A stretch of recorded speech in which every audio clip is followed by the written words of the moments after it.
राम राम मंडळी, सत्य घटनेवर आधारित नवनवीन व्हिडिओसाठी माझ्या चॅनल क्राईम स्टोरीज मराठीला सबस्क्राईब करायला विसरू नका. व्हिडिओ आवडला तर नक्की व्हिडिओला लाईक करा. पुण्यात राहणारी 25 वर्षीय सलोनीचे एका 25 वर्षीय रवीच्या व्यक्तीबरोबर प्रेमसंबंध होते. ते दोघेजण चांगले मित्र होते. नंतर त्यांच्यात मैत्रीचं रूपांतरण प्रेमात झालं. दोघे एकमेकांबरोबर चांगल्या गप्पा मारत होते. एके दिवशी रवीने सलोनीला म्हटले की मी तुला भेटायला येणार आहे. सलोनी म्हटले, घरी कोणी नाही आहे, आज तू मला भेटायला येऊ शकतोस. रवी सलोनीच्या घरी आला. दोघांच्या चांगल्या गप्पा रंगलेल्या होत्या. दोघेजण एकमेकांची सुखदुःखाच्या गोष्टी करत होत्या. पण बोलता बोलता त्यांच्यात भांडण सुरू झालं. पण आता नक्की त्या दोघांमध्ये कशासाठी भांडण झालं, कुणामुळे झालं, ह्या सर्व प्रश्नांची उत्तरे आपण ह्या व्हिडिओमध्येच देणार आहे. पण त्यांच्या या भांडणामुळे आणखी एक भयंकर घटना घडली, त्याची आपण सविस्तर चर्चा करणार आहे. तर मित्रांनो, तुम्ही माझ्या चॅनलवर नवीन असाल तर चॅनलला नक्की सबस्क्राईब करा. व्हिडिओ आवडला तर व्हिडिओला लाईक करायला विसरू नका, जेणेकरून तुम्हाला नवीन अपडेट लवकरात लवकर मिळत राहील. पुण्यातील एका मोठ्या कंपनीमध्ये सलोनी ही काम करत होती. तिथेच रवीसुद्धा काम करत होता. पण रवी हा नागपूरहून आलेला होता, पण सलोनी ही मूळची पुण्यातलीच होती.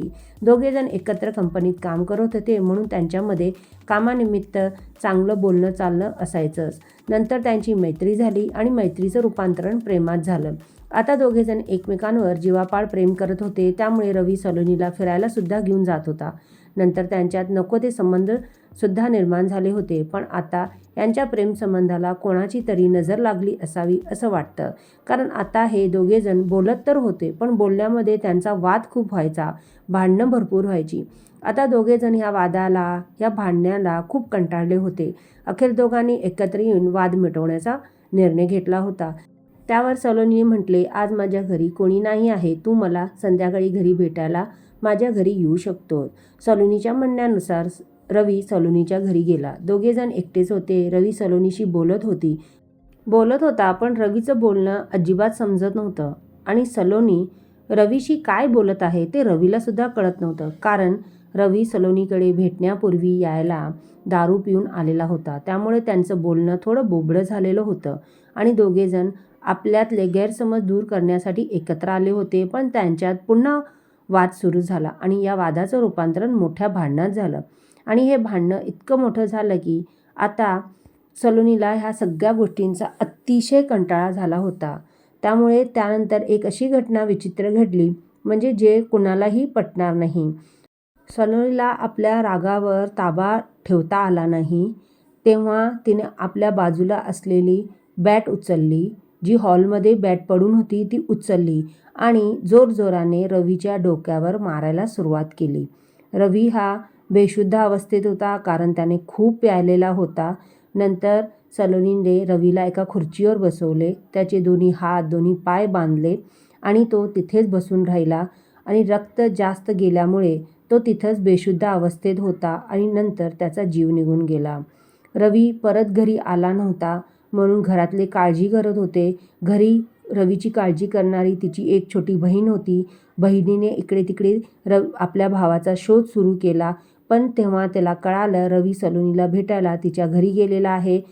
पण तेव्हा रवीची बहीणसुद्धा सलोनीच्या घरी पोहोचली आणि आपल्या भावाला त्या अवस्थेत पाहून ती खूप घाबरली आणि तिथून तिने लगेच पळ काढला आणि बाजूला असलेलं पोलीस स्टेशन गाठलं. पोलिसांना आपल्या भावावर झालेली सगळी सत्य घटना पोलिसांसमोर सांगितली. पोलीस लगेच घटनास्थळी गेले आणि सलोनीला अटक केलं.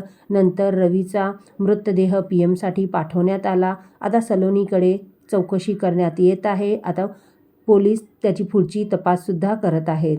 तर मित्रांनो, आता विवाहबाह्य संबंधाचे प्रमाण वाढत चाललेले आहे. त्याचबरोबर प्रेम प्रकरणसुद्धा खूप वाढत चाललेले आहे. त्यामध्ये एखाद्या व्यक्तीला आपला जीव गमवावा लागतो. आता हे जे प्रकरण आहे, लग्नाआधीचं असेल किंवा लग्नानंतरचं असेल, पण आता हे प्रेम प्रकरण करणं पण खूप घातक ठरत आहे. आता नक्की हा प्रकार कशामुळे होत आहे आणि हे प्रेम करणारे युगल जे आहेत ते एकमेकांमध्ये का वाद घालत आहेत, त्यांचं का पटत नाही, इतकं प्रेम करणाऱ्या जोडप्यांमध्ये नंतर भांडणं होतात. आता ही पण एक म्हणजे जागतिक समस्याच निर्माण झाली असावी असं वाटत आहे. कारण ह्यामुळेच जास्त प्रमाणात अपराध होत आहेत. तर या घटनेबद्दल तुम्हाला काय वाटतं, तुम्ही नक्की मला कमेंट करून सांगा. भेटूया अशाच प्रकारच्या सत्यघटनेवर आधारित नवनवीन व्हिडिओजमध्ये. तोपर्यंत स्वतःची काळजी घ्या, सतर्क राहा. जय हिंद, जय महाराष्ट्र.